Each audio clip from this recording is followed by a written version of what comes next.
Hi, I'm John Rogers. I created the show Leverage and wrote Transformers, and you're listening to GenreTainment.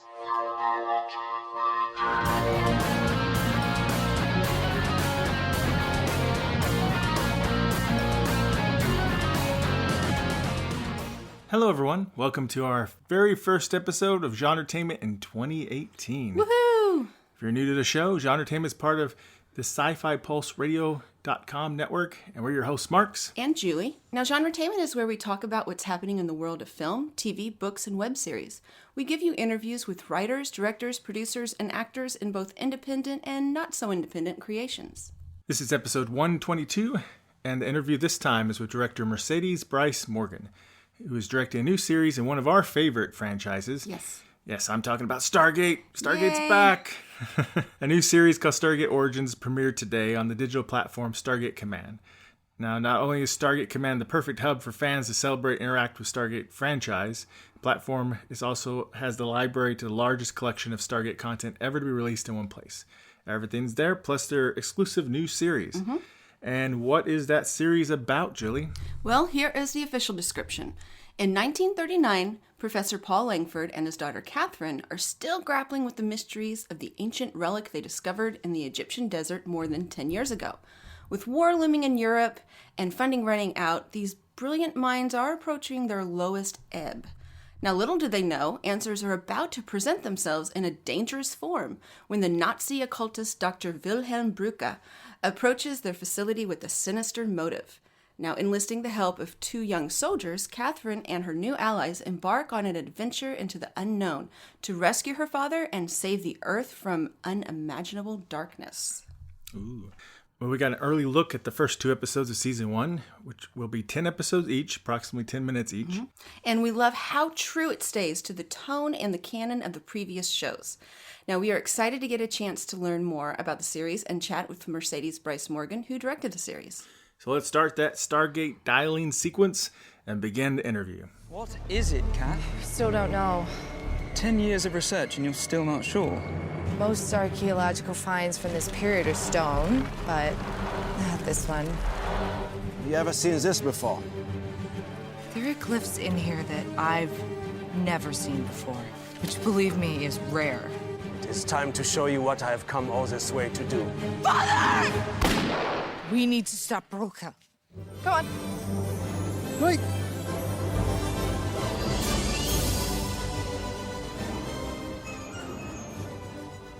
Hi, Mercedes. Hey, Mark. How's it going? Good. How are you doing?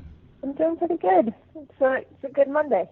Hello, I'm Julie. How are you? Hi, Julie. Hi. Nice to meet you. We are very excited to see a new series set in the Stargate universe. We're both fans of Stargate SG-1 and Atlantis. It's also great to see a female director at the helm. Yay! So, Plus, Catherine's kind of badass, really. both helm of the director and the star also.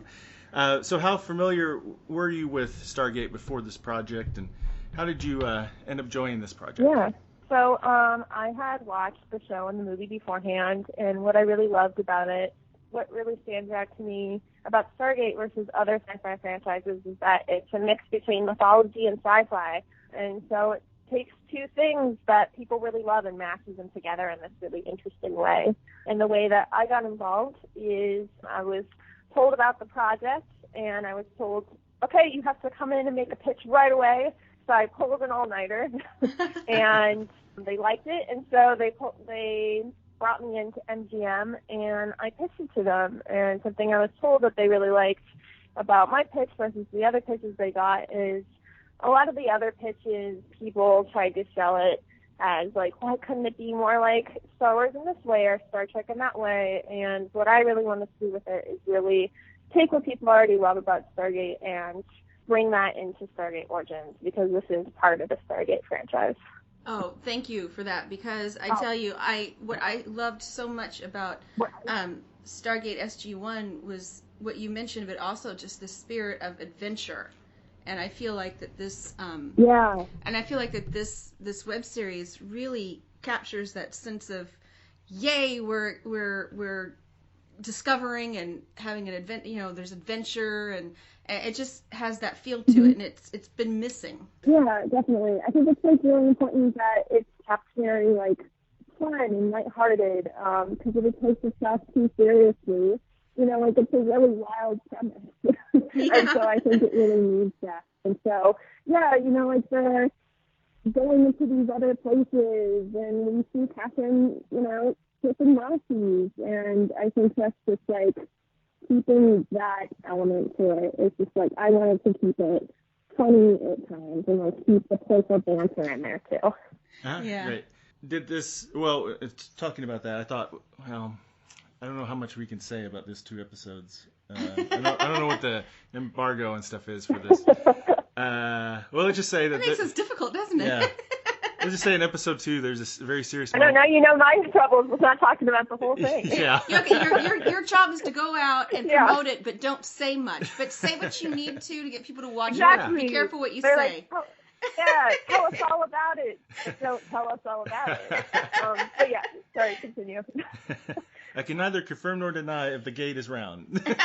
So, yeah.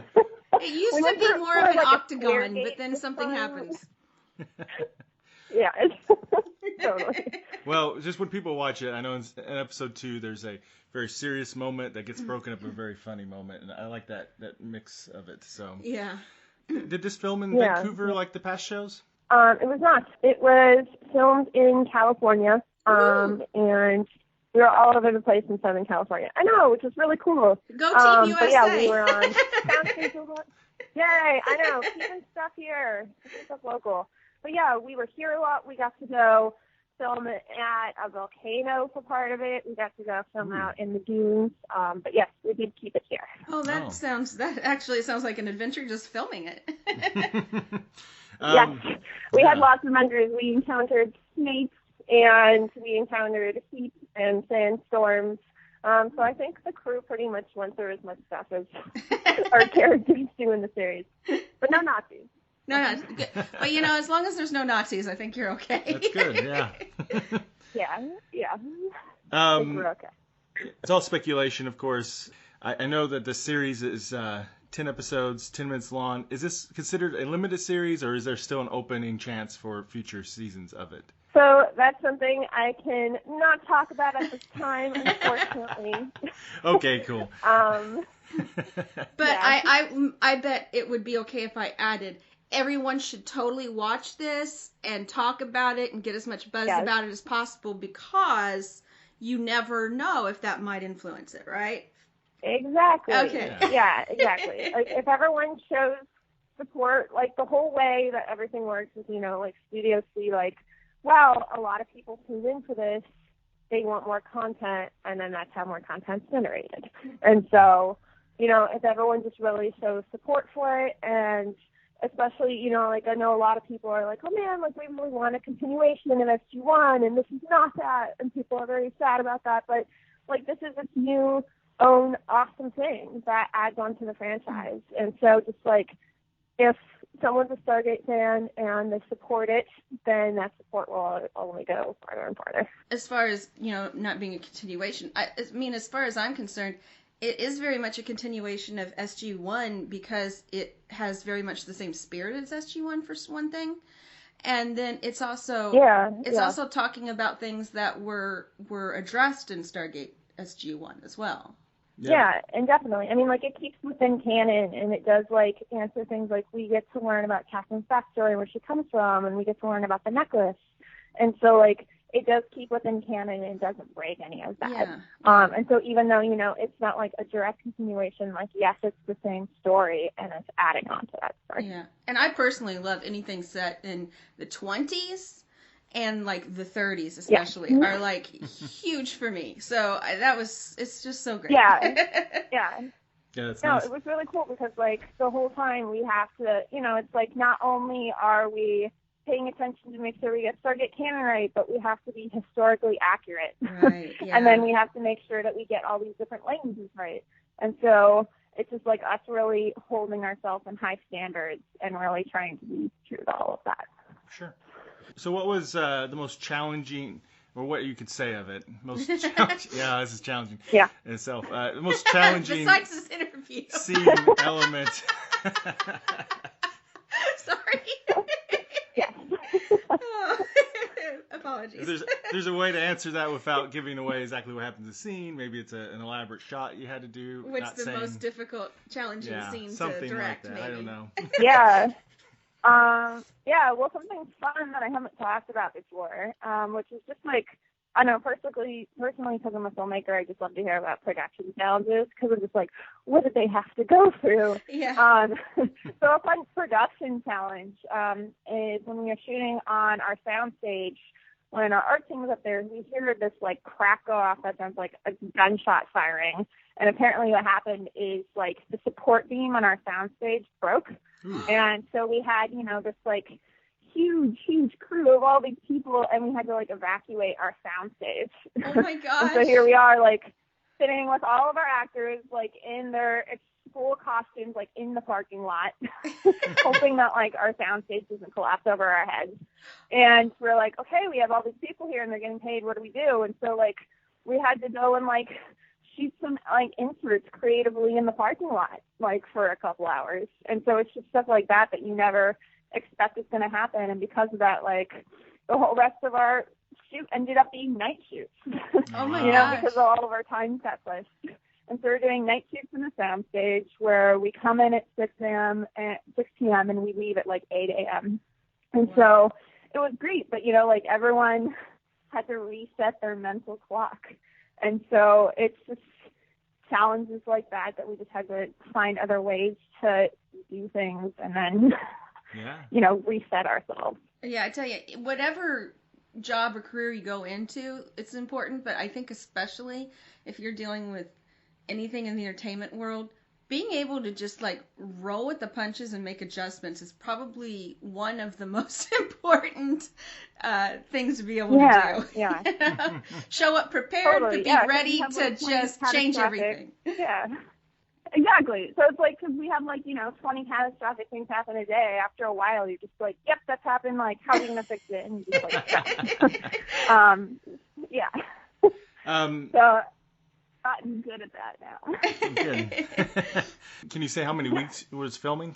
Yeah. So we were filming for almost 5 weeks, I believe. But yeah, so it was great because we really got to become a family in that time, and everyone's, you're with the same people all day long, every day. And so all night. Stargate for like the last forever. Yeah. Awesome. Now, we have a lot of filmmakers sometimes who listen to our show, and creators and such, so we sometimes ask for a tip. Mm-hmm. Is there some tip you would give someone who's maybe early in their directing career, something to watch for?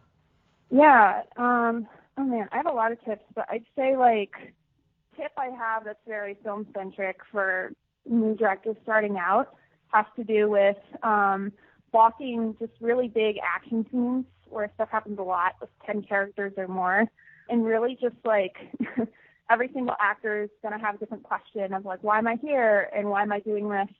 And so really just like being able to give 10 people motivations, it's just like what's important is to talk about everyone, make sure they're on the same page, go throughout the entire scene with them, and then get them out so that lighting and everyone else can do their job.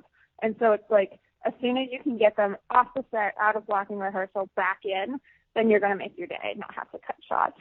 Yeah. And so I think that's really important. And I think it's also just important to know that, like, out of, like, if you have 10 people, like, every single one of those people, all of their motivations are important. So even if someone doesn't even have dialogue, like, not writing them off and making sure that you just, like, listen to everyone very intently, because people just want to know that they're there and you know what's going on and you're listening and you're there for them. Well, and they want to do as good a job too, and they can't do as good a job Exactly. as they can do if you aren't doing what you need to do as their director to help them do that. Yeah, so that's yeah, exactly. And so like and like something else is like if anyone says my name or anything, like I make sure to come up and talk to them instead of just running off or like yelling at them from a corner. And just like, I think it's just really about listening to people, which a lot of people don't know, Yeah. A lot of people just like to yell from a corner, and it's not very human to do that. So. It's not, and it's easy once you start. That is very wise, because once you start getting comfortable doing that, it's easy to then, when you really don't feel like it, to kind of veer into being sort of almost verbally abusive to the actors, which is totally not only just mean, Exactly. but counterproductive to getting what you want. It's like they just shut down and are like, yeah.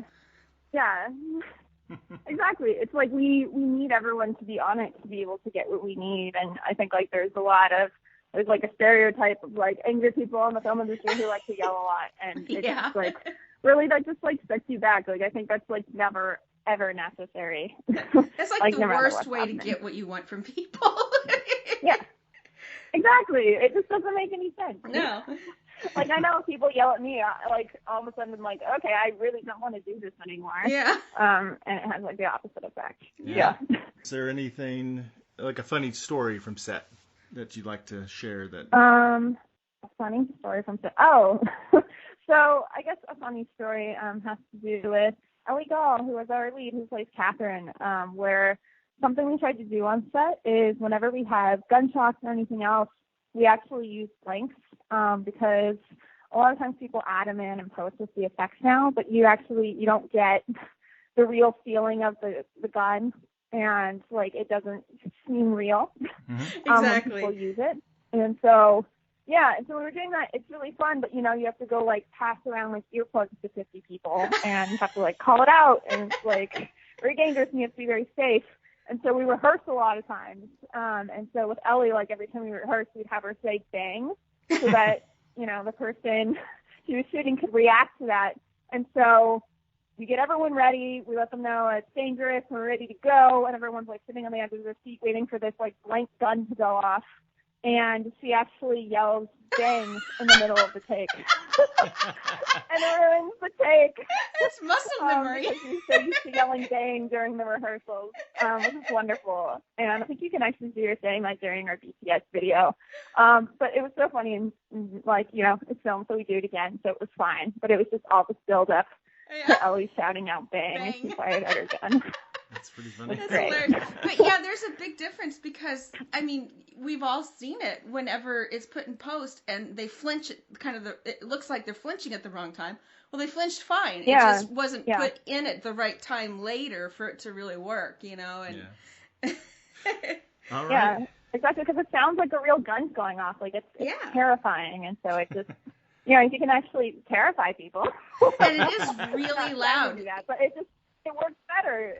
It's scary, and so it just gets people on that place faster. All right. Well, it's been a pleasure to speak with you. Is there anything else you'd like to say? And can you remind everybody where they can find Stargate Origins? Yes, please.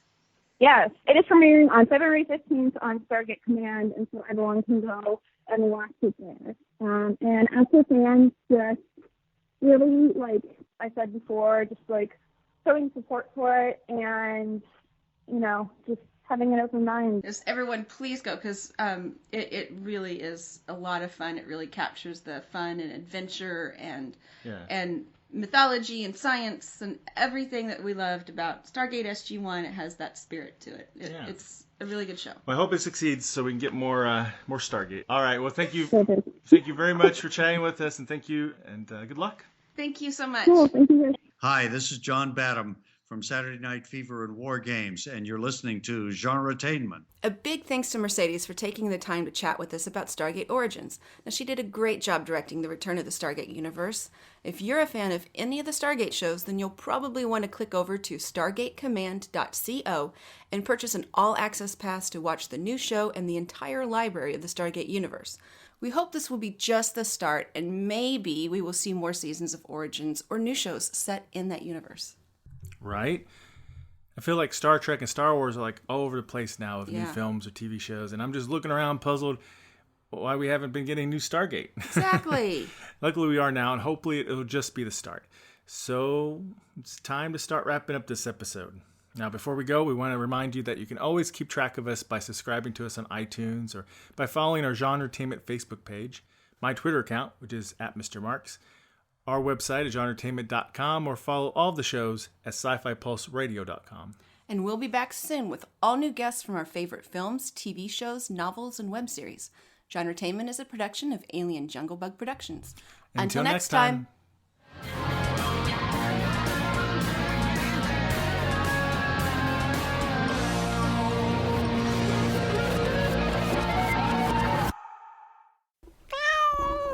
Bad monkey.